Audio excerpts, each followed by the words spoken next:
Okay, so let's begin. So next week, no shear again, right? Right, next week's the Reitz dinner. Everybody's invited. Okay. Um, okay. Yes, so let's continue. I think we were up to discussing Motli Mitzvahs this evening. And we should have Bar Makomos that were given out. Is that correct? Seven pages I see, and let's see the heading so we all understand the Marmekomos, Talmud Bavli Mesechta Baba Metzia Daf Gimel Emet Amod Aleph. Aleph. Is that the one you're referring to? Tani Rab Chia? Tami Rav Chia, okay. Okay, perfect. Excellent. Okay, good. So we're going to start with that again, just because we're in the middle of it, but we're going to take some, we'll discuss one aspect of it tonight. So let's start with the Gemara here on Gimel Amud Aleph, and then we'll get back to where we were. So the Gemara says, Tani Rab Chia. Rabbi Chia was of the opinion that Mana li biadecha, if a person says to, if Ruvain says to Shimon, you owe me $100, and Shimon denies it, he says, I don't know anything. That's called a kofar kol. He denies everything. Normally, he would be exempt from a shvur daraisa, but the ha'edim be'idim oso sheyesh lacham mishum zuz. The complication in this case is we know that a moed b'miktzas, if a person admits to part of a claim, so he pays the part that he admits, and on the rest, he takes a shvur daraisa, a biblical oath. If he denies everything, so he is completely exempt. What happens in a situation where he denies everything, but there are adim, there are witnesses that testify on part? They don't exempt the other part. They just say, we only know about $30 worth. So he's going to have to pay $30, but there's another $70 which he's being accused of, in which there's no evidence one way or another. So the Gemara says that according to Rabbi Chia, no sin lo chabishim zuz, let's say 50, let's say it was $100, and he said, the Adam said, we know 50, we don't know anything about the rest. B'shava al ashar, but he has to take a shvur daraisa on the rest. So this is the chiddush of Rabbi Chia. Rabbi Chia expanded the institution of moed b'miktzas. Moed b'miktzas normally means that if you admit to a partial obligation, or you admit part of the claim, so you pay the part that you admit, and there's a spillover impact of a shvur daraisa, of having to take a biblical oath. The chiddush of Rabbi Chia is that if he doesn't admit anything, but there are witnesses who speak about, who attest that he owes part, so in addition to paying that part, he also has to take a shvur daraisa on the rest. In other words, that Hadas Edom is the equivalent or better than Hadas Pin. Isn't there some troubling with the logic here? Because the whole concept of moed b'miktzas as against the person who denies it completely, right, okay, is that the person, so to speak, hangs himself on his own petard, or whatever you would call it, because by admitting himself something, he shows that there is something there. Okay, he didn't admit anything right now.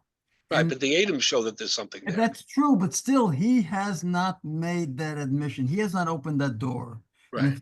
Since he didn't open what do you think is more supportive of the other person's being of the other person's credible taina? The fact that he admits part of it, or the fact that two witnesses, the gold standard? We could say the other side of the coin also, number one. But number two, I think there's a psychology here. Just like we say a person is not me'ez panim l'fnei b'achovo. Well, we'll get to that in a second, but yeah. Somebody will not deny everything if he really owes him something. So there's a psychology here. But remember that, again, they're ignoring the psychology. But we're not ignoring the psychology. We're really replacing one psychology for another psychology. Because either way, meaning in one case, let's look at it a different way. In one case, this fellow himself admitted that there's something to the claim. That's what you're arguing. But in the other case, he tried lying about the whole thing, and he was caught lying about 50% of it. In both cases, there's a boon, there's a reinforcement, there's a support for the claim of Reuven. In one case, because the guy himself admits part of it. In the other case, because the other fellow has been demonstrated to be lying, right? But the question is, what is the underlying reason? Yeah, so that's what we'll discuss. Is it self-incrimination, so to speak? By the fact No. that he already says, well, you know what, it wasn't 100, but it was 50. Right. So Okay? the answer is, I mean, the best answer is that that's what Tosas is getting at on Dalid Omid Aleph. Like if you turn the page and look at the second Tosas for a minute, on Dalid Omid Aleph, the second Tosos, Hatzara Shavasha Bahen, Tosas says, Shal Yidei Taina, Bim Tomar, Kofra Kol Yochiach, Al Yidei Tainu Kvira Potter. Tosas says, the Gemara says that the common denominator is that in both cases is a Taina. Tosas is a taina in the case of Kofra Kol too. So Tosas answers, V'yesh lomar debitz atzara shavasha bahen, yesh taina chashuva.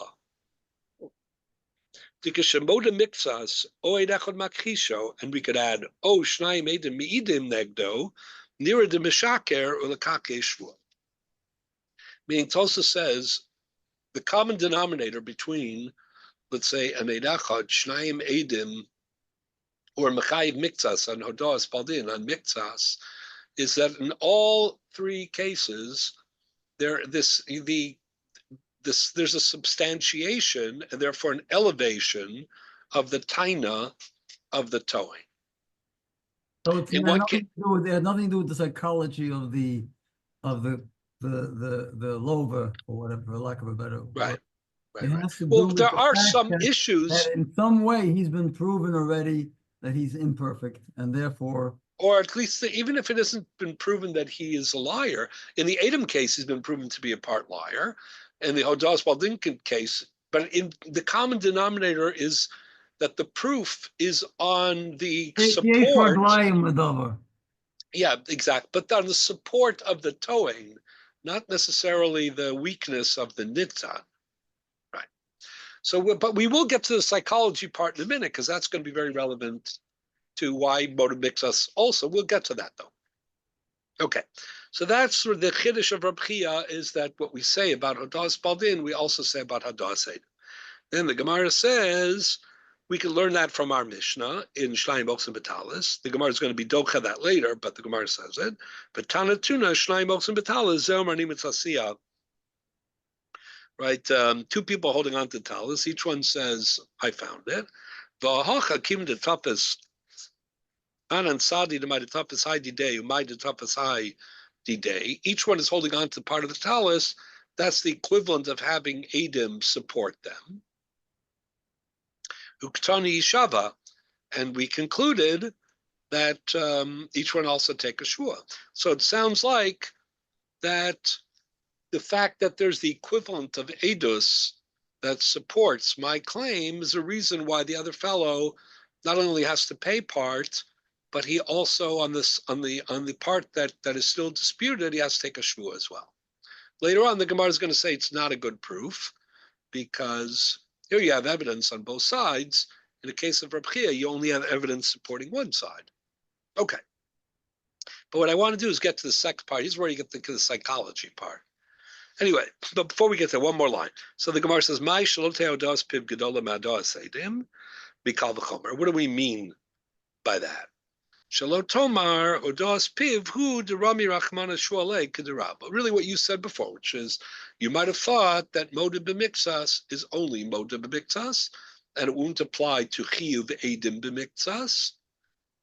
You might have thought that there's something about that case that is singular, and therefore being told, no, it applies, it extends even to hadas edim. Okay. Now, so when the Gemara wants to explain why you might have thought it was only moda b'miktsas, so the Gemara has its famous line that appears all throughout Shas, and that what I wanted to discuss tonight, or at least begin to discuss, is the two ways that this line, these next lines, are read by two groups of Rishonim. Okay? And these two perspectives highlight two approaches to motive mixas.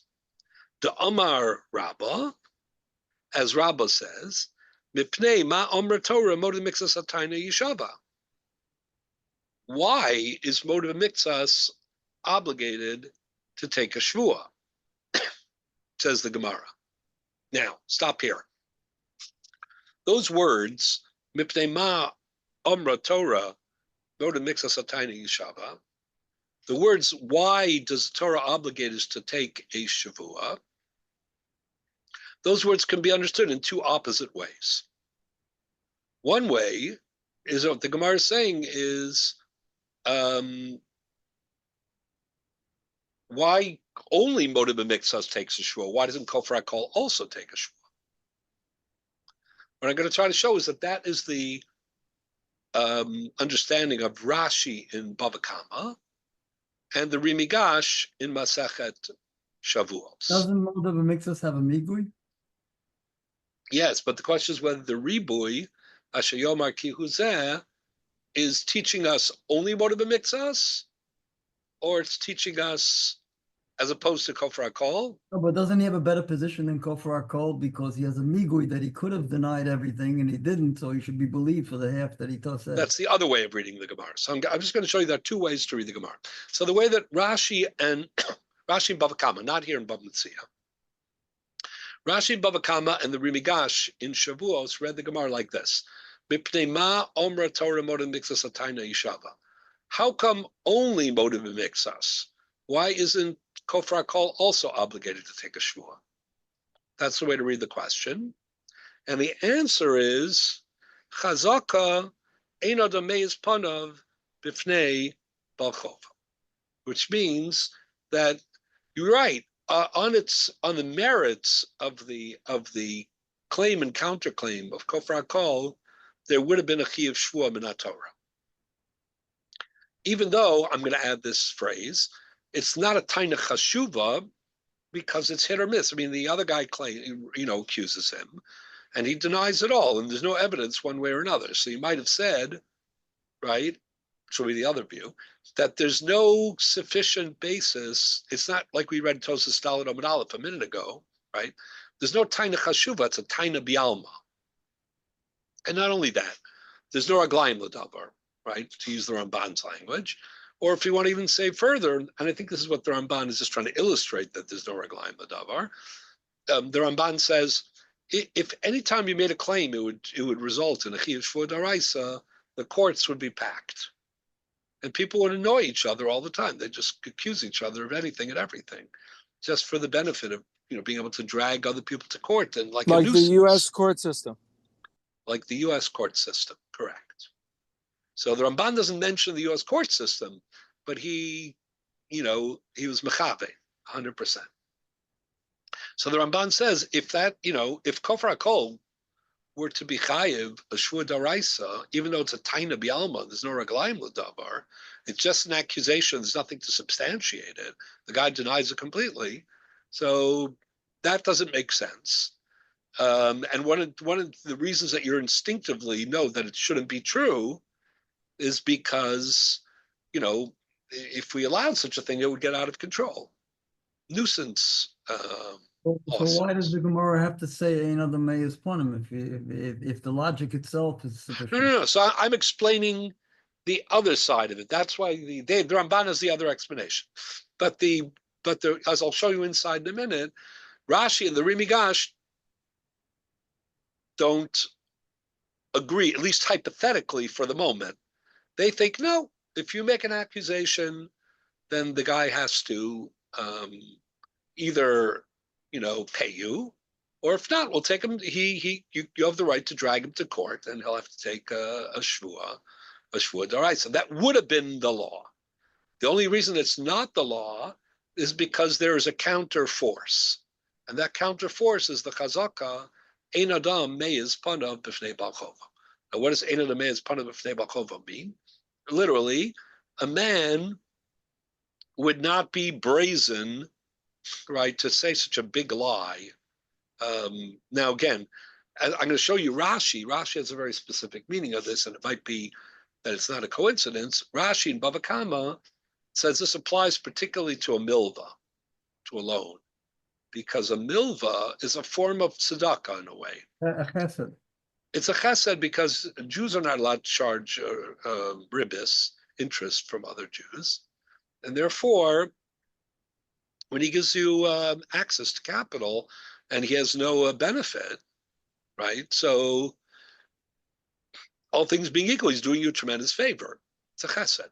Says Rashi, I'm going to read the Rashi inside in a second. Well, he's not only over Gezela, he's over the lack of Akaras Hatov.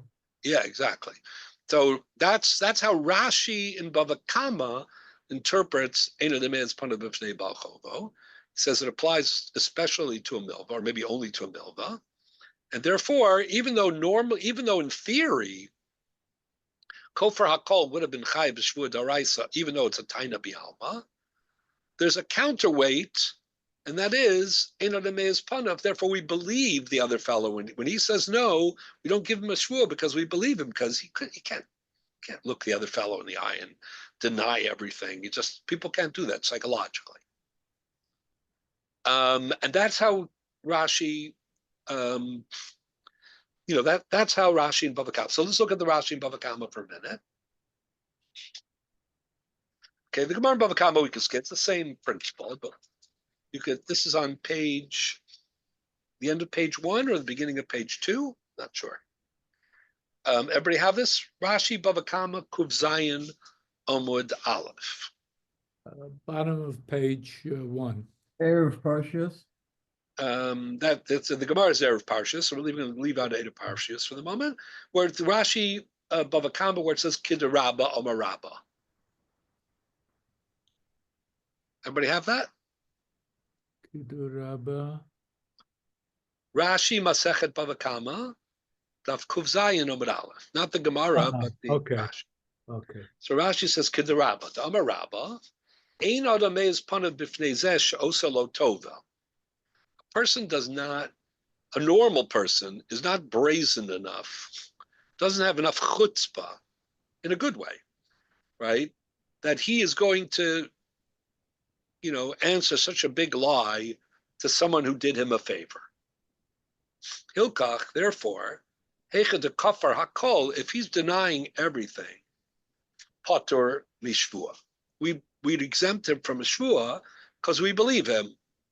The ilav kushta bahadei, if he wasn't telling the truth, lo avamatzi lemichbar bei, he wouldn't be able to deny the whole thing because it's too big a lie. The heicha de moda mixas. How come you're chayiv moda b'mixas? Aren't you lying there? We're wondering you might be lying there too. That's the continuation of the Gemara. That's because bekula boy lemichbarei, v'hadalo kafrei, mishum the ein adam mates. Aval pikadon. Let's continue for a moment. But Rashi there in Bava Kama says, in a case of pikadon, let's say the case is not one where you lent me money, where the claim is about lending money. Let's say I hired you as a showbearer.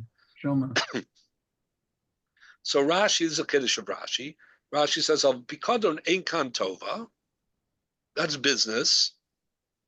Right? Shomer Chinam or Shomer Soch? So let's assume everything but Shomer Chinam. But remember, Shomer Chinam isn't chayiv very much. It's only, just shouldn't be posheya. Shomer Sochar gets paid. Sochar has usage rights. Shol has even more usage rights. So Rashi says, "Aval pikadon de ein kan tova," right? It's business. Meiz a meiz. There is ha'aza. This is Rashi's unique sheet. I'll show you how we. Hilkach afilu kafar bekule, says Rashi. This is an amazing shita. Rami rachmana shvua alei. Rashi says that if you have kofar hakol in pikadon, there is a chiyuv shvua daraisa. Okay. Go back to the Gemara for a minute. You'll see how he works this into the Gemara. This Gemara is not coming to the point where I think it's been discussed in other parts of the Talmud that sometimes a person denies half, not because he doesn't want to pay, doesn't have the money right now. And That's our Gemara. We'll see that in a minute. This is a little bit different. So wait. So look at the Gemara for a minute. The Gemara says, Erev Parshas Ksiv Kan. Forget about that for the moment. The Chiksiv Ki Huzeh Milva Hu Diksiv. That Ki Huzeh, which is the source for motive mixos being Chai V'Shvua, is referring to a milva, a loan. Right? Maishna milva.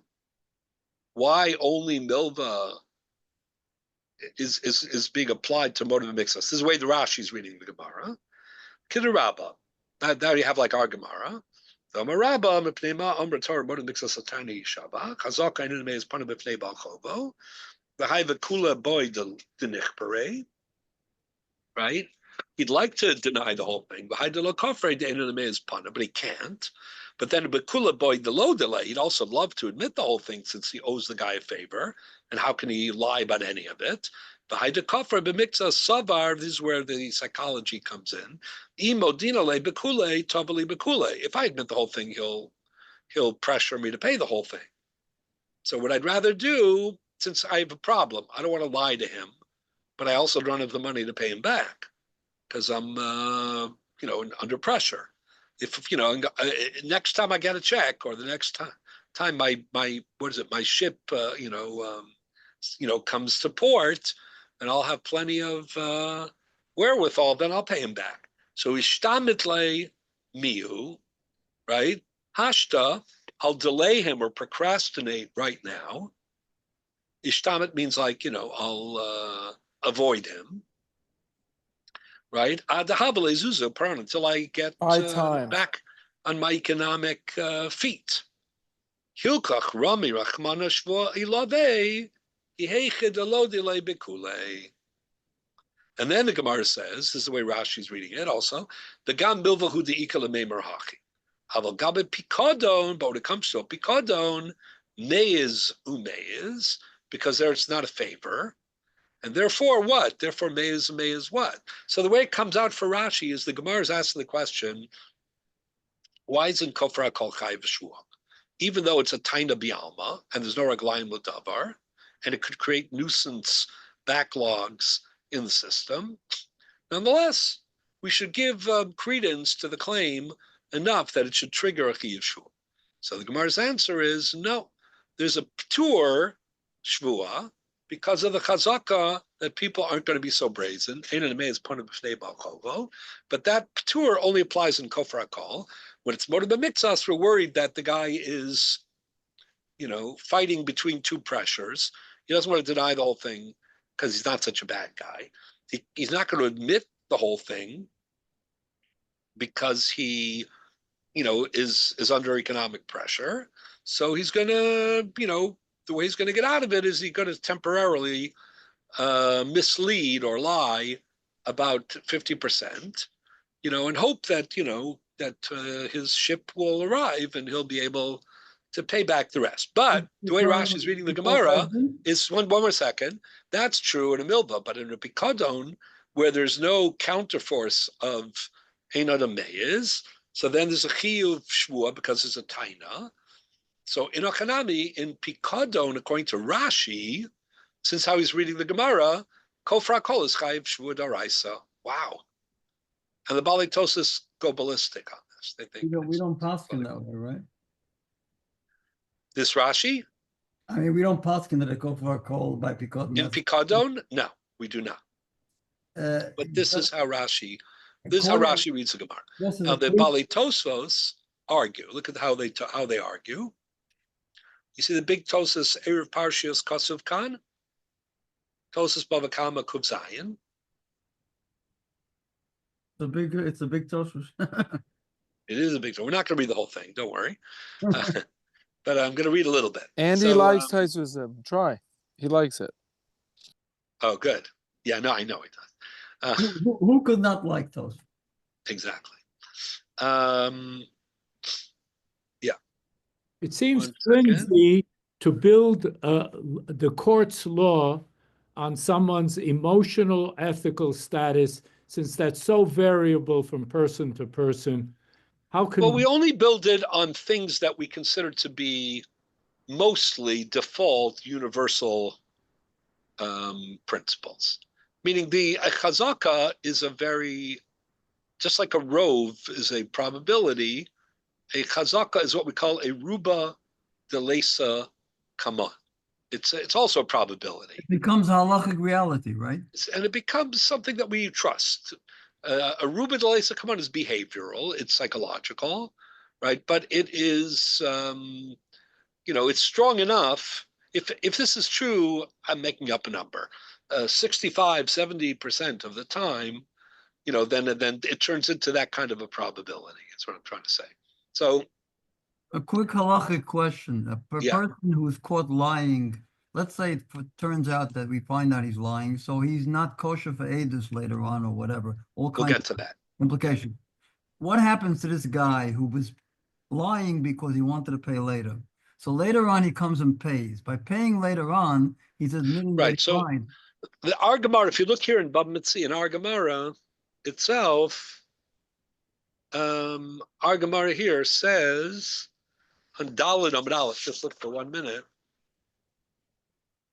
Since you're asking, we'll discuss it later, but the Gemara says on Daled Amud Aleph that there's a difference between a kofar b'pikadon and a kofar b'milva. A kofar, this is on Daled Amud Aleph. I'll tell you where exactly it is. It is 3, 6, 9, 12, 15, 18 lines down from the top of the page. You'll see like there's an asterisk. 18 lines down on Daled Amud Aleph, there's an asterisk. Amar Rav Idi. Yes. Ha'amar Rav Idi bar Rav and Amar Rav Chizda. HaKofer b'milva kosher le'edus. If a person lies about owing money on a loan, for the reasons we described, yes, kosher le'edus, but b'pikadon pasal le'edus. If it's a pikadon, there's no reason he shouldn't give it back, right? Yeah, but it's a bigger chutzpah if he's a milva. If he's a, Yeah, but it's also ishtamute kam ishtame. Look, if you look at Rashi, Rashi explains hakofer of the milva, bein al kula, bein al miktsaso, bo edim ve'idu achelon. This is exactly what you asked me about. Edim come and they testify that he lied about it. Kosher le'edus v'lo amrinon gazlanu. Why? V'torah amra al tashes rasha aid. Normally, you'd think that we'd consider him a gazlan, but the answer is kivan de milval outzon itna. When he received the money, he was allowed to spend it. Dilma tzarich lautzia, he spent it, and things didn't go the way he wanted, and now he's in trouble and he doesn't have the money to repay. The sabra adahabali zuzio parano. He's thinking, I just want to get the money back, and I'm happy to pay, but right now, it's I don't want them to. If I pay now, I'm not going to have lunch and supper, right? The imodina lehashta yitzve'enu miyad. He'll want the money back right away. So I'm going to procrastinate. I'm going to delay. I'm going to lie a little bit in order to delay my reckoning. Aval kofar b'pikadon, but if it's an object, he doesn't have the right to use it. Afilo al mixas. Right? Ubo edim vehidu pasali edus. Tamai havale gabi b'kadon lishtamute nafshe. Why? What's the excuse that he doesn't give back an object that he's holding as to be a shomer for someone else? Hi shema tomar avad mimenu v'ishtametle. Maybe you'll say that we're talking about a case where he misplaced it, so he's lying about it because he doesn't have it in the moment. So we're demashkach come on the pirkin. We're talking about a case where we know for sure that he has it, and he's still lying about it. Balpikodan who steals it, is he over two lavim, one shalosh shalach bayad and the other gezela? No, just that when something happens to an object that he is watching, so he has to take 3 shvuos. Questions which of the 3 are doraisa. One is shvuos she'ena b'shusi. He says, I promise I don't have it in my dome. Number 2 is shvuos shalachti bayad. I didn't improperly use it. And the third one is the shvua, what happened to the object. an earthquake. So even if he returns it, but he had used it, he's over. Yeah, that's a form of gezela. Shlichus Yad is a gezela for a shomer, which is very interesting that there would be such a concept. It's like a specialized gezel for somebody who you entrusted. He was supposed to. Because it's very tempting for somebody to, A, I'm it's going away tempting, for and 3 months. B, I want you to watch it. And he's got this thing there. I mean, it's human nature. number one, it's tempting, and number two, it's even more egregious because he was supposed to be helping you and keeping your object safe. Instead, he exploited the opportunity. So there's a special gezel reserved for a shomer, which has. It's interesting. The Rambam speaks about it in Hilchos Shomrim, not in Hilchos Ksela. It's an interesting question how to locate it. Is it just like the background is such that it's gezel given this background, or it's more a gezel type shmira halacha? But that's shlichus. Anyway, let's get back to where we were. So if you look at this Tosas, the long Tosas here, Tosas says the following. 1 second. The ode. This is 5 lines down. At the end of the line, two towards the end of the line.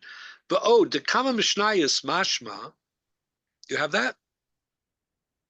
We're not going to read the whole Tosas, but Yeah, about the 1, 2, 3. Amud Actually, Aleph, the sixth Dalet line, Hey, actually. Eruv Parshiot. starting from Erev Parshios and go down That's 5 good. lines. Okay. Towards the end of the line, it says Va'od. Right? In addition, Yeah, the Bekama Mishnayos, everybody have that? Yeah. Mashma de lo mischai b'pikadon ela b'moda b'miktsas. What was one of the things, the way Rashi was interpreting the Gemara, Rashi was saying that the din of ha'azah applies only to a milva, because he did him a favor, but at pikadon there's no ha'azah. And the way Rashi was learning the Gemara, which is that the Gemara is asking what maybe in theory kofar bakol would be chayiv too. So Rashi says in a pikadon, meaning an object that you're watching, not money that you're being lent, if you're kofar bakol, according to Rashi, you're chayiv shvua daraisa. So Tosa says that can't be. That's wrong. There are many mishnayos which make it clear that if we're dealing with a pikadon, you're only chayiv shvua b'moda b'miktsas.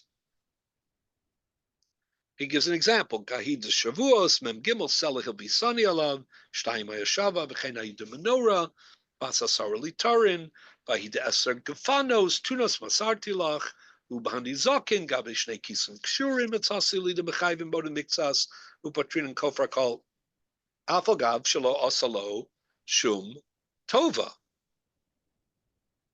Tosis is proving from numerous cases all over the place that the din of modim b'mixas versus kofar kol isn't just only in a milva, it's in a pikadon too.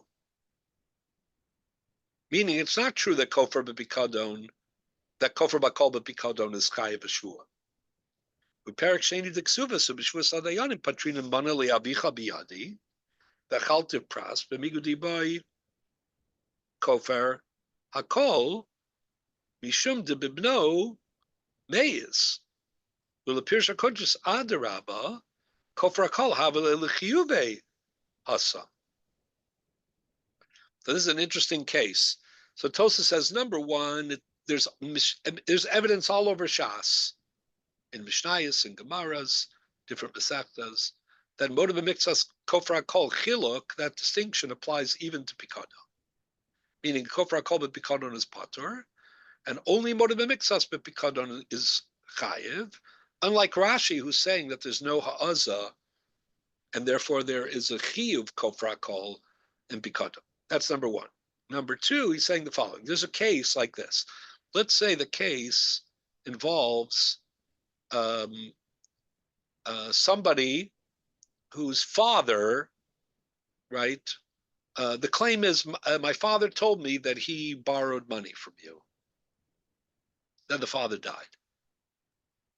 So the din Torah is now between the son and the other fellow who supposedly borrowed the money from his father.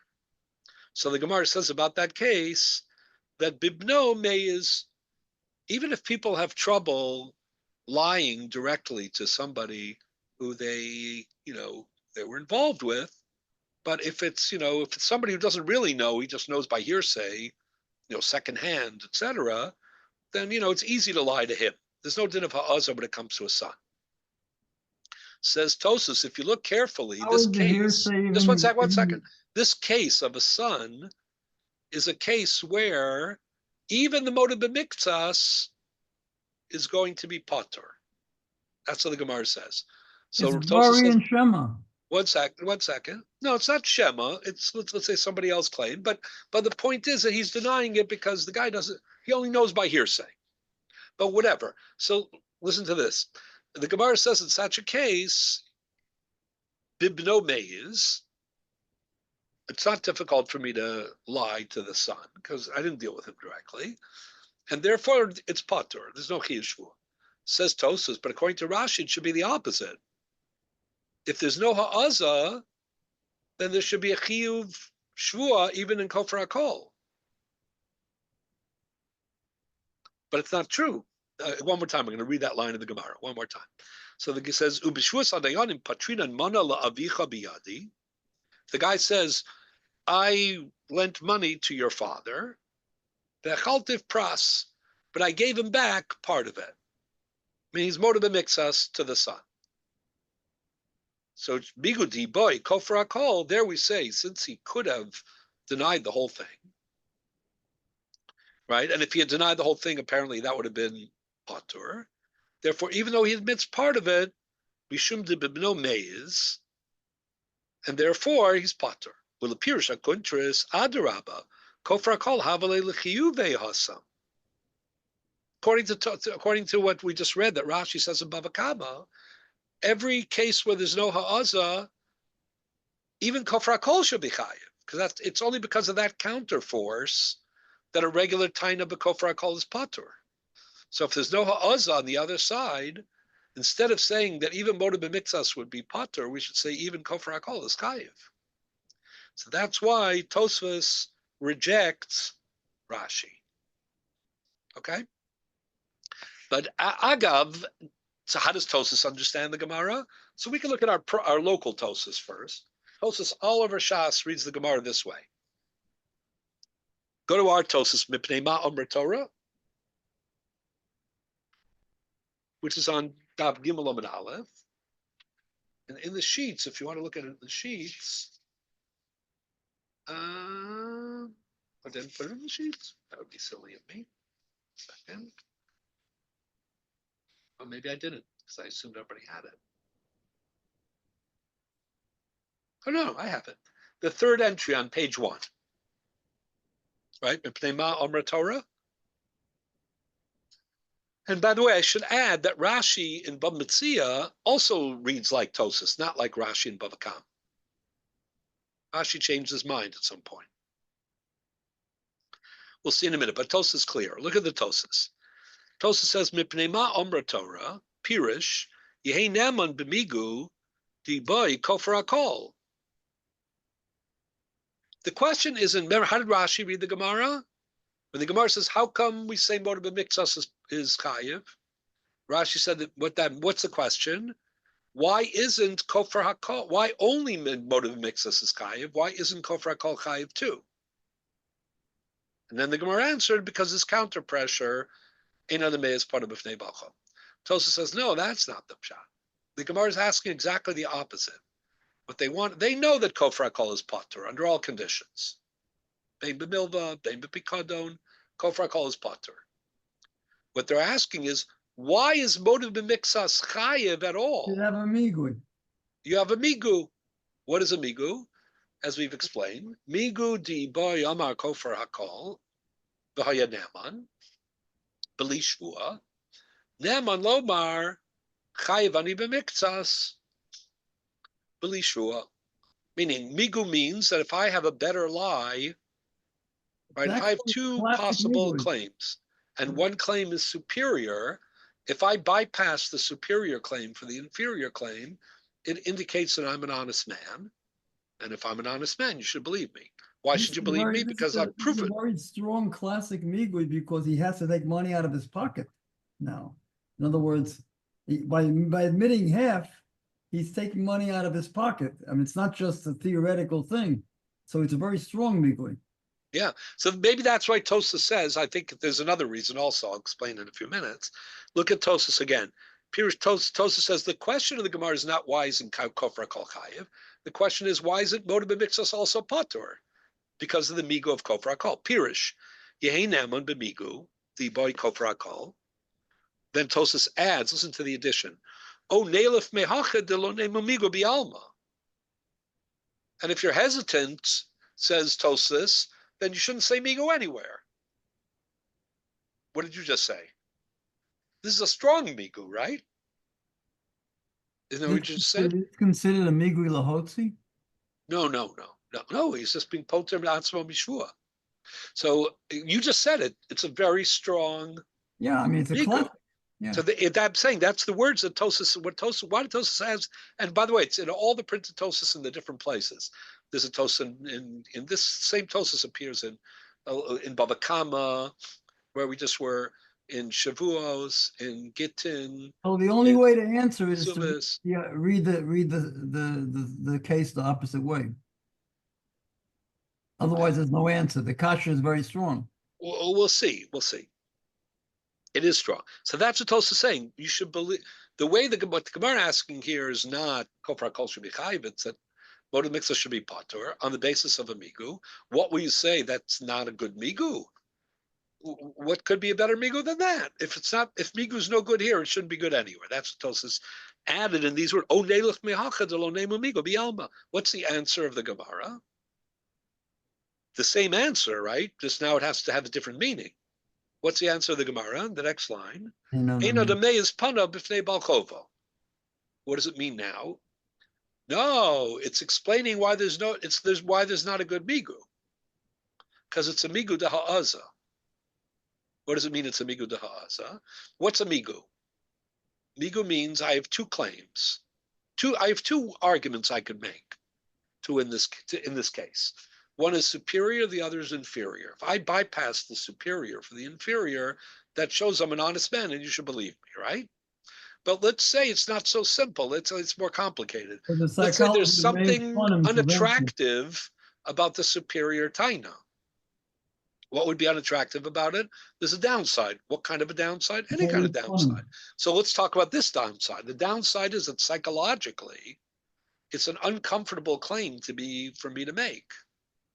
For me to look you in the eye when you know I'm lying and to me to lie brazenly about it is uncomfortable. So says the Gemara, then it's not a migu.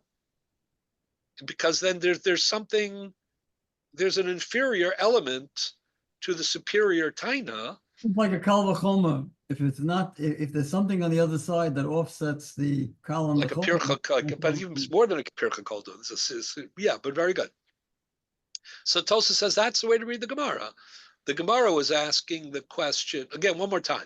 Rashi Bava Kama was saying the Gemara was asking how come kofar bakol isn't chayiv shvua? The Gemara is saying because there's a counterpoint, namely chazaka's potem and shvua. According to Tosas, that's not the question of the Gemara.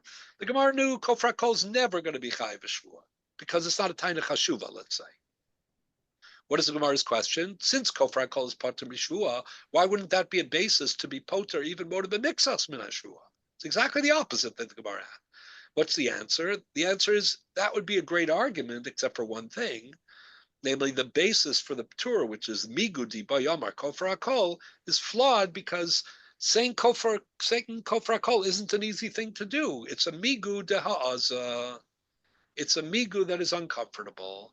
And if it's uncomfortable and some people, put stock on there, he has to weigh. I can get, I have better financial conditions, but I can't sleep well at night. Definition of migu is I could have said. In this case, I could have said doesn't apply. Because I could have said has a downside. Yeah. So maybe I'm not an honest man, but maybe I don't want the discomfort of living with a known brazen lie. Right? So that's how Tosas reads the Gemara. And let's continue for a moment. in Tosas.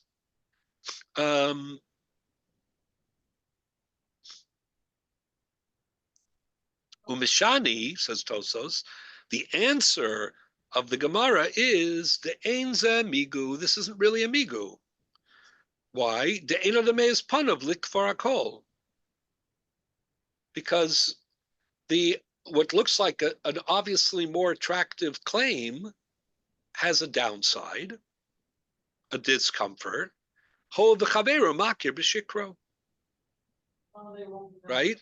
Because the other fellow knows he's lying. Aval b'mokom sheyochel lahoy is kigon bibno. But remember the case we had a minute ago about the son? Right? He's not hesitant to say to the son, kofar hakol, because the son doesn't really know. He wasn't involved. He wasn't one of the principals in the deal. So in the case of a son, where there's no ha'aza, v'amar mani le'avicha biyadi ve'chaltiv pras, naman b'migu. There'll be no moda b'miktsas chayiv because he has a migu di b'yamar kofar hakol, di b'y kofar hakol, kedi isa b'perik beis tiksumis. All right? So these are the two opposite, and this view of Tosas is the view also of Rashi in Bava Metzia, really.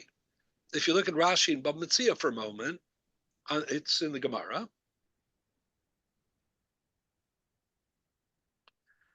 On the bottom of the page, the last Rashi on the page. Right, Rashi says, Mipnei ma omra Torah. It says, Velo choshvo k'meshiv aveda, which is another way of saying migu. So Rashi here is interpreting like Tosfos. Everybody have that? The Rashi in Bava Metzia, one more time, is Rashi in Bava Metzia is similar to Tosas. The last Rashi on the page says, Mipnei ma amar Torah, velo choshvo k'meshiv aveda lepatra shelo kafar bekulo. You don't know which Rashi came first, right? I don't.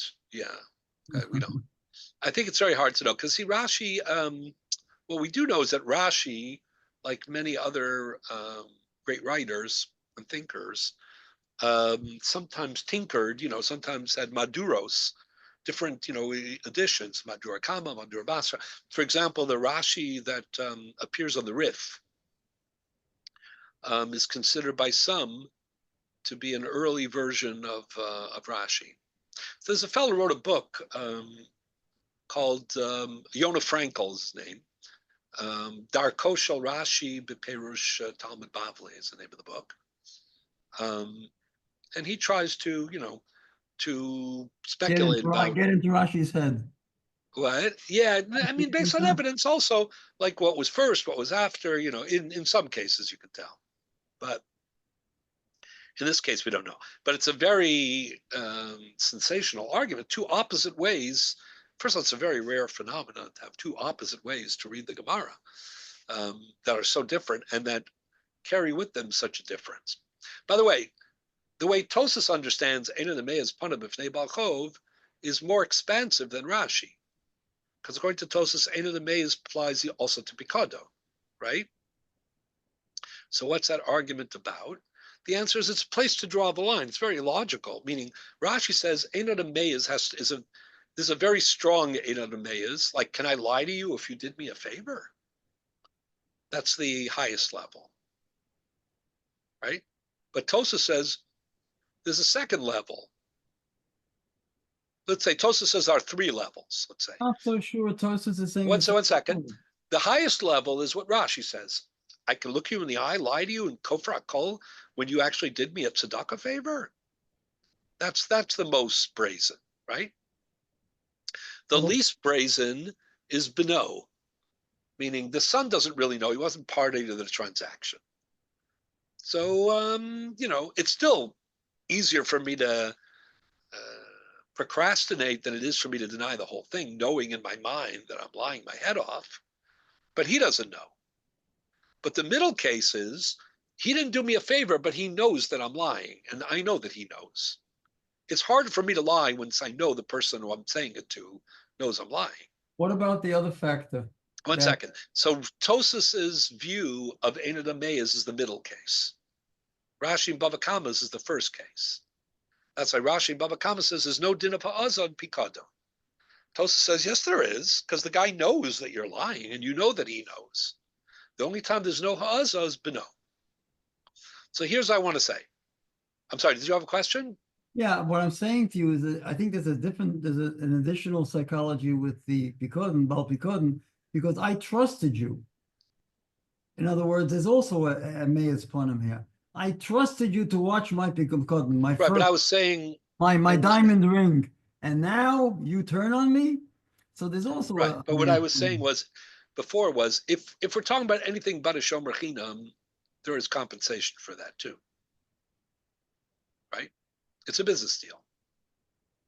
Yeah, but we Meaning, have many cases in the Talmud where the person says, "I trusted you, but I didn't trust him." Shomer gives it to no, that Shomer. that's why we had that in Shomer Shematz Shomer we're talking about the other day. But I mean, it may not rise to the level of a milva, but there is something to the fact that I trusted you, and now you turned on me. Right. At minimum, but the way Tosas emphasized it, you know that I'm lying.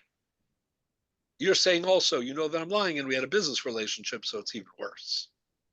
Okay, I agree. But what I want to say is as follows. This argument between Rashi and Bava Kama, let's say, and Tosas all over the place, is it a coincidental argument? Like there are two different arguments. One is how to read the Gemara, and the other is, well, you know, where you draw the line in Eidan and Meis, or is there a connection between the two? So I want to suggest a connection. What's the connection? According to Rashi and Bava Kama, right, the function of Eina Damei, Chazaka Eina Damei is far more substantive than the function of Eina Damei is for Tosas. What do I mean? For Rashi, Eina Damei is actually exempting him from what otherwise would be a Chiv Shvua Daraisa. The way that Rashi is reading the Gemara is really a Kofra Kol would have been Chayiv Shvua Doraisa, and it actually isn't Pikadon. The only thing that exempts it is Eina Dameiz.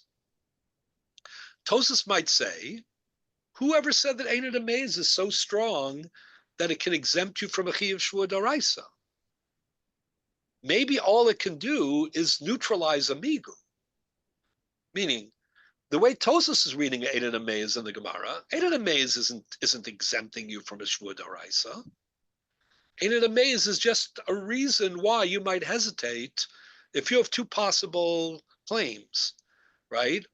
And one is a lie, you know, but it'll get you more, but it's a brazen lie, right? So that it's not so simple that, you know, that it's an attractive, better alternative. So that's the psychology of Eina Dameiz.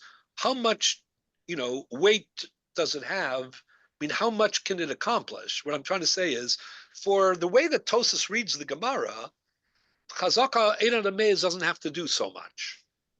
It just has to cloud, you know, what is, you know, a superior or an inferior type.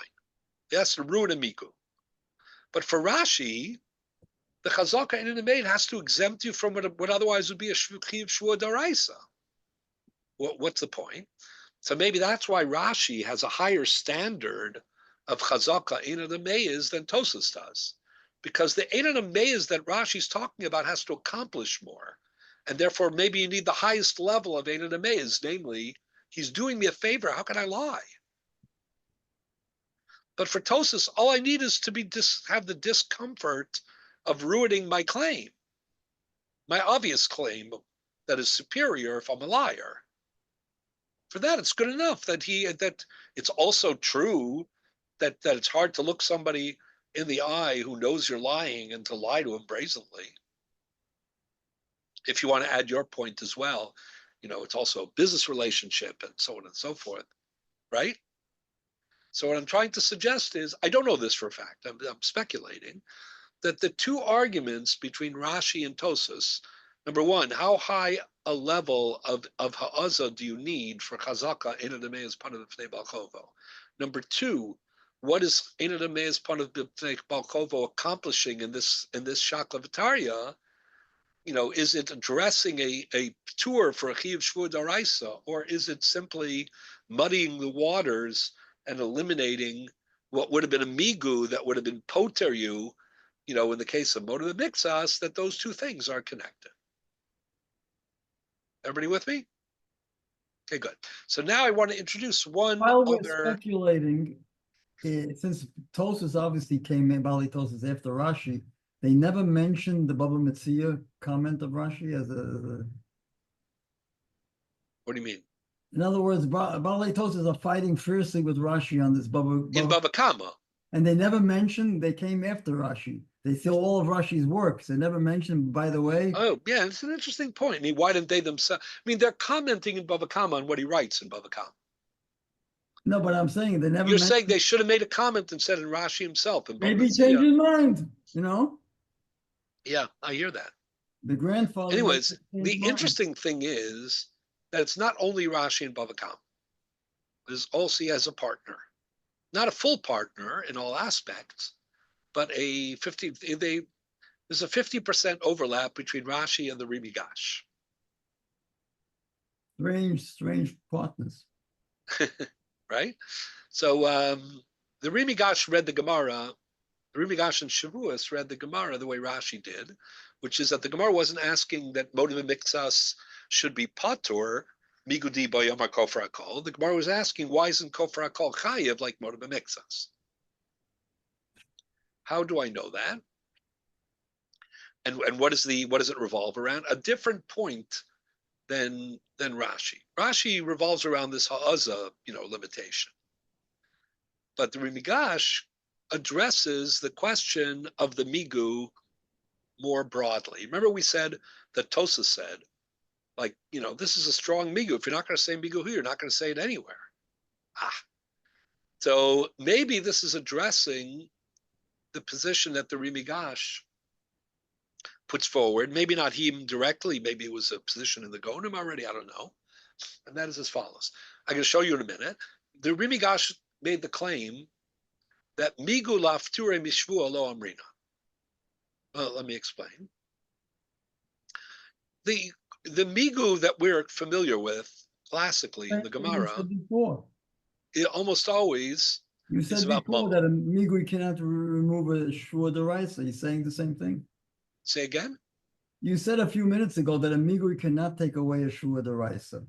When did I say that? That was one of the points that it said was that they're saying that the reason they interpreted. No. That's because the migu itself is flawed, according to Tosas. According to Tosas, that's true. Oh, the question was, who said a migu could take away a shvua deraisa? A Right. migu could take now Rimigash is saying the same thing, no? No. What I'm saying is this. Let me say it this way, make it clear. Maybe I wasn't clear.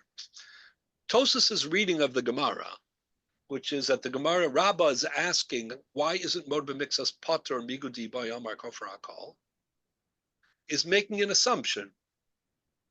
It's assuming that migu, which normally targets a chi of mammon, here can also target a chi of shvua. Correct? Now, when Tosas reads the answer into the Gemara, does the Gemara turn its back on that idea? No. The Gemara just says that this particular migu is flawed because it's a migu deha'aza. But the principle that migu works to be poter shvua doraisa, as it would to be poter chi of mammon, that principle is chai v'kayam. And maybe that's what Tosas means when they say, if there's no migu here, there shouldn't be a migu anywhere. Maybe they're sensitive to that part. What they're saying is, what are you going to tell me? Migu classically works against mammon, and here it's a shvua? If it doesn't work against a shvua, it shouldn't work against mammon. Okay? Why? Logically, if I gave you a choice and I said to you, I'm going to turn all this upside down in a minute, but if I gave you a choice, like a Musar Has, just to respond. If I said to you, what do you think? Migu is more likely to work against mammon or more likely to work against a shvua? What would you say? Say mammon. You have to choose Mammon. hierarchy. Mammon. More likely to work against mammon? No, more like, no, Mammon is a lower bar than Shua. Or higher bar? What do you mean? In It's other harder words, to be, it's harder to create a chi of mammon than it is to create a chi of shua. what And is Eid that? Echad can create a chi of shua, and Eid Echad can't create a chi of mammon. Motive What- Mixas creates a chi Swearing of shua. falsely is a greater problem than maybe than stealing. What? I'm not sure about that, but maybe swearing falsely is a greater problem I mean, than we had this a little bit when we were talking about Eid Echad B'Sayeh. It's trickier than we think. But even on the surface, we say, it takes more heavy lifting, we'll call it, more evidence, right, to charge somebody monetarily. For me to take money from you, it takes more substance, more proof than for me. right. That's clear. So what I would have thought that if migu neutralizes what otherwise would be a chiyuv mamon, which is based on a substantial base chiyuv, that certainly it has the ability to neutralize a more limited obligation like shua. Correct? And I'm guessing that that's what Rashi means. I mean, sorry, that's what Tosas means when they say, without elaborating, o nelef mehacha de lo nemu migo bialma. I mean, what are you going to say, that we don't migu doesn't apply to a shvua? Then it shouldn't apply to mammon either. But the Rimigash does say the opposite. Look at the Rush. I'll give you the short version first. That's the Rush. Maybe I'll just live. I have the Rimigash here. Maybe I'll leave that as homework because we're running out of time a little bit. If you look on page 3, do you see the long Rimigash? Masechet Shavuos, Mem Heyomid Beis? Yes. Itmanami Amarab man. Yeah. So I'm going to give you maybe we'll get back to that, but I'm going to give you maybe I'll get to a line of that. I'm going to give you the secondhand version of it. Turn the page. You see the Rosh Masechet Shavuos Perek Zayin Siman Gimel? Is that on page 4? Page 4? Page 4, top of page 4. Yeah. Rosh. The Sechta Shavuot Perek Siman Zayin Gimel. Siman Gimel. Exactly. So now look at this Rosh quotes the Rimigash. Look how he says it. V'od kasav. Everybody have it? Yeah. What Kotev? He's referring to the Rimigash. He says v'od kasav. In addition to whatever else he's quoting, he said he also wrote, the Rimigash, the lo amrinan migo lafturim mishua, ela lafturim mimamo. That we only apply the device, we'll call it, of migu to exempt you from payment when, if you're obligated to pay, you can get out of paying by a migu, but you can't get out of a shvua by a migu. Okay? Why? The shvuas hashomrim, the ikalamei mar migu, he's claiming this as Rimiga. There's a migu that applies to shvuas hashomrim, v'chein moda b'mixas, the Eid Echad, ikalamei mar migu afilu hakim ishtaba, doesn't seem to work. Why? What's his proof from Moda B'Mixas? Yeah, it's so interesting. It's exactly this issue. We're saying, how can there be a Shvuas Moda B'Mixas? You should always be able to say Migu Diba Yomar Kol for Akol. Right? But we don't say that. Why? It must be because Migu doesn't have the ability to exempt you from a Shvua, only to exempt you from Mammon. Unless it's a defective migu because ain't other may is punishment. You can go back and circle. Oh, 1 second. So when you read this, you scratch your head. If you wanted to see the actual line in the Rimigash, where he says this, he says it all throughout the whole piece, but go back to the Rimigash for a minute. I want to get the part about the Moda Mix because I don't want to read the whole thing. It'll take too long. Looking for nearly a haystack. Towards the end of the piece, or like a little more than halfway through, he says, Ushvuas Moda B'Mixas Nami, HaKakazinan, the Ikalamemar Migu. In Shvuas Moda Mixas, it seems like there should be a basis to say Migu, Migu Dibayam Kofrakol. And nevertheless, there is a chi of shvua.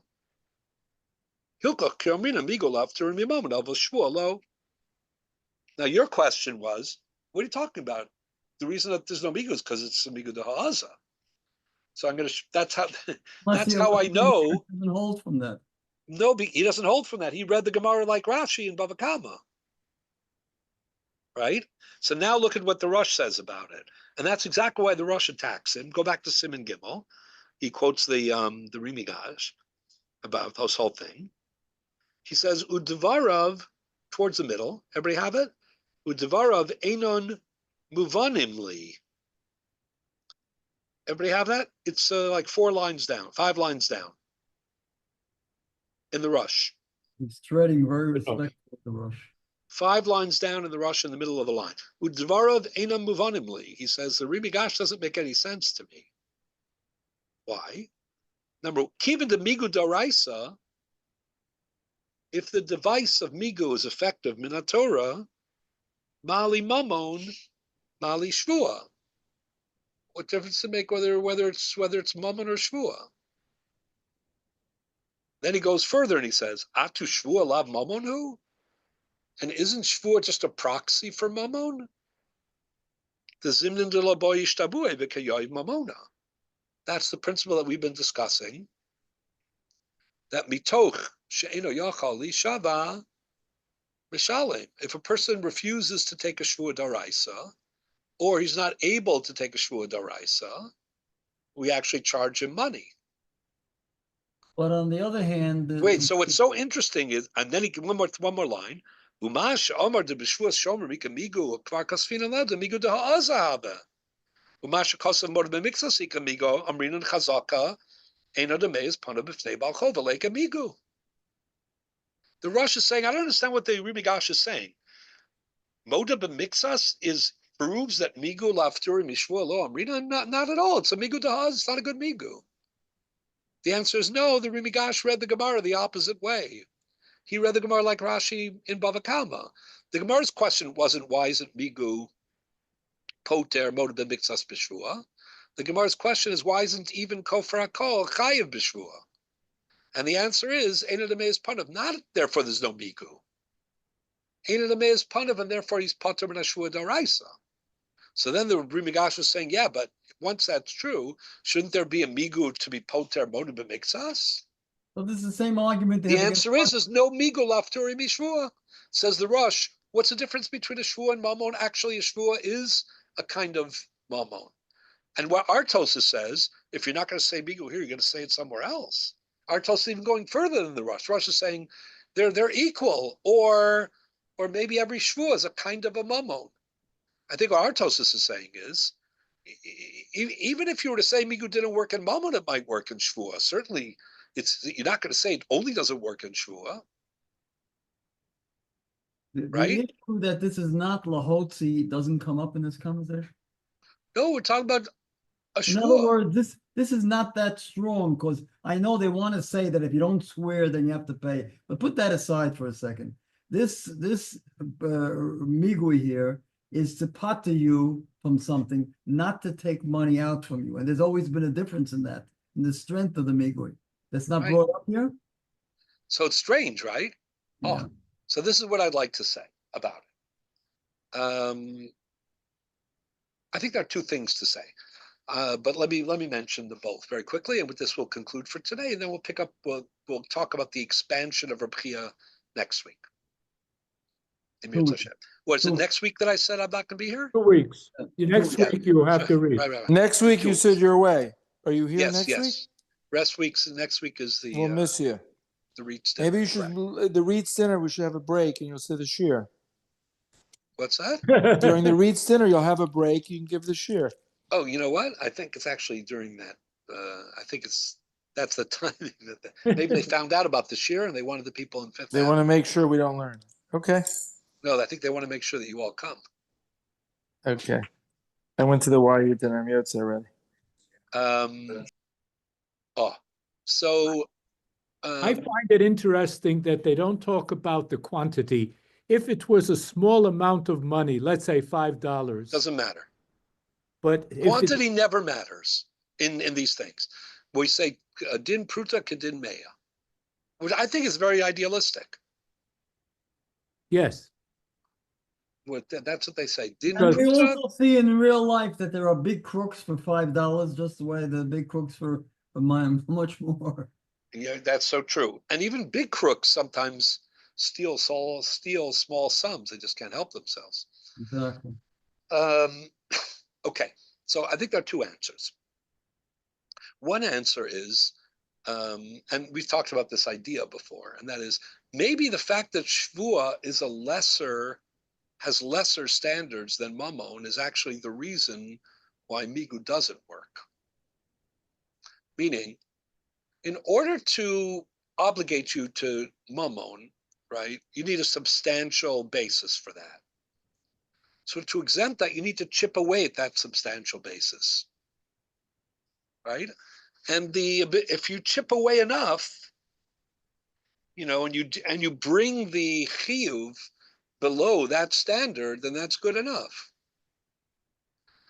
But in order to force you to go to Bezin and take a shvua to be mavarer, but we're not taking money out of your bank account, you don't need as high a level compelling evidence against the person, right? So what you might say is, ironically, the fact that it takes less to be mechayev a shvua than mammon is also the reason why it takes more to derail a chiyuv shvua. Because as long as there's a basis for it, why not have him just clarify it in Bezdin? Let me say it this way. We've talked about whether or not, and we've talked about different shvuos also, maybe. There's one way to look at a shvua, and that is like, oh, it's practically a chiyuv mammon, right? The other way to look at the shvua, the opposite is, it's lahafis daito shabal abayis. Like That's throwing him a bone. Rabbanan. You're not gonna, get the money from him, but at least you can get a shvua out of him. But that's only by Shua Rabbanan that we say that. No, the Rishonim sometimes use that phrase by shvua daraisa, by shvua shomrim. I'm talking about the idea at least, though. So what I'm trying to say is, in order to derail a chiyuv mammon, right? As long as you have chipped away at the substantial requirement to create that chiyuv, goes under that level, there's no chiyuv anymore. There's no justification to take my money if the basis has been compromised. But the fact that there is a chiyuv shvua, it takes less to be mechayev shvua, because shvua is more of a piyus than a birur, or more of a piyus than a chiyuv. And for the same reason, once there's a chiyuv, it takes more to exempt it. Because what's so terrible? So he'll take the chiyuv shvua. Maybe that's what the Rimi Gash has in mind. Okay, and that's the opposite of what the Rosh was saying. The Rosh was saying shvua is practically like mammon. And the Rimi Gash is like, yeah, but it's not mammon. And maybe it's substantially less than mammon. That would be a reason that it should be easier to derail from one point of view. But from another point of view, the standard of chiyuv shvua, once it exists, is lower. That's one idea. And if it's true, I think it's very important. I'll just give you an example, by the way, to highlight it. One example. I'll give you a few, but we're familiar that shvuas hesses is a shvua d'Rabbanan, right? In kofra kol. Kofra kol, min Torah, there's no chiyuv shvua d'Oraisa. But midrabanan, rabbinically, there's an obligation. It's called shvuas hesses. It's considered one of the weakest of the shavuos. But there is a view out there that a taina shema could trigger a shvuas hesses. And there's another view out there that even though ein nishbaim ala karkos, a shvuas hesses could be ala karka. So the Farshim look askance at these two views. They say, how could that be? Shvuas hesses is one of the weakest, if not the weakest, of all the shavuoses. So how is it they're going to apply it to karka when we don't apply even the strongest chiyuv shvua to karka? How is it that you'll let him get away with a taina shema, even though the strongest chiyuv shvua requires bari? If it's a lesser obligation, it should be easier to nullify, right? The answer is yes, but also no. Because maybe the idea is it doesn't take much to be Mechayiv b'shuas hases. After you kofar kol, and we're still imposing a shuas hases on you. So they're saying, it's pious. It's just a way of mollifying, making peace. Throwing him a bone, giving him something that makes him happy. So maybe even Bakarka, maybe even B'taina Shema. I would have thought that Shavua is much more consequential than Maimon. Than Mammon. But it isn't, because you can't be Motzi Mammon with an Eid Echad, and you can't be Motzi Mammon with Modim and Mixas on the rest, right? Shvua is a clarification. It's for you to instead of my saying, believe me, I'll believe you when you formally swear in Besdin. But if it was a basis for Chiyuv Mammon, you wouldn't be swearing, you'd be paying. It takes two Adam to trigger a payment. There's one more possibility, and that's what I want to leave you with. And that goes as follows. We've mentioned in the past that there are two ways to look at Migu. Right? One way to look at Migu, the normal way, let's say the default way, is that Migu is what we call a birur. By a birur, we mean that, if you're, like we said before, if you're an honest man, if you're a dishonest man, you have a bigger lie. And therefore, if you've passed over the bigger lie, and chosen to make an inferior claim, then that's a good reason to think that you're telling the truth. That's a birur. Birur applies bein b'shvua, bein b'mamon, maybe even more b'shvua than b'mamon, because the whole issue in shvua is about truth and falsehood. It's about credibility, veracity. However, there's another way to look at Migu. The other way to look at Migu is that it's more like a power structure. Namely, these two people are locked in a dispute, and if they were equal in their status or stature with regard to this money, then we would treat them one way. But as we've explained, the other way to look at Migu, not Birur, is to say that really there's an inequality in the strength of each person's standing in the case. In other words, when I have a Migu, instead of looking at it as, I must be an honest man because I was dishonest, I have a bigger lie, the other way to look at Migu is, I could win this case, and therefore it's mine to lose. And therefore my position is stronger than yours. I'm like a muksak. Just like we say, it's not exactly the same. Just like we say, Motzi Mechabero, Olav Araya, right, that the status quo ante matters.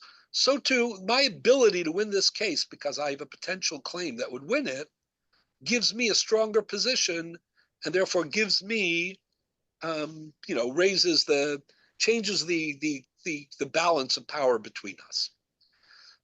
Now that idea, unlike the Birur idea of credibility and truthfulness, may apply only to Mammon, not to Shvua. Because Shvua isn't about power. Shvua is about clarity and honesty. But Mammon is about Motzi Mechabero or Muchzakos. So maybe what the Rimi Gash means to say is that Migu doesn't work midin Birur. Migu works midin, we'll use a phrase that Rabbi Chanan Wasserman uses, nemanus, or koachataina, meaning it's about, he can win this case, and therefore he's in the driver's seat. It's his to lose. That's a factor when it comes to being motzi mammon or maksik mammon. But that is not a factor when it comes to being poter or shvua. Therefore, maybe what the Rimi Gash is saying is, migu lafturing mi mammon, which is about mukzako, is that we say. But migu lafturing mi shvua lo amrinon. That's the idea of the Rimi Gash. So these are two ways to explain the Rimi Gash. Okay, so just to sum up, this line in the Gemara here, Mipnei ma omer Torah moed mixas hataina yishaba, which is in at least 5 different Gemaras in Shas. As you see, you can look on the Saras HaShas on the side. It's in Ksuvas, it's in Gittin, it's in here in Bava Metzia, it's in Bava Kama. It's everywhere. So what does it mean?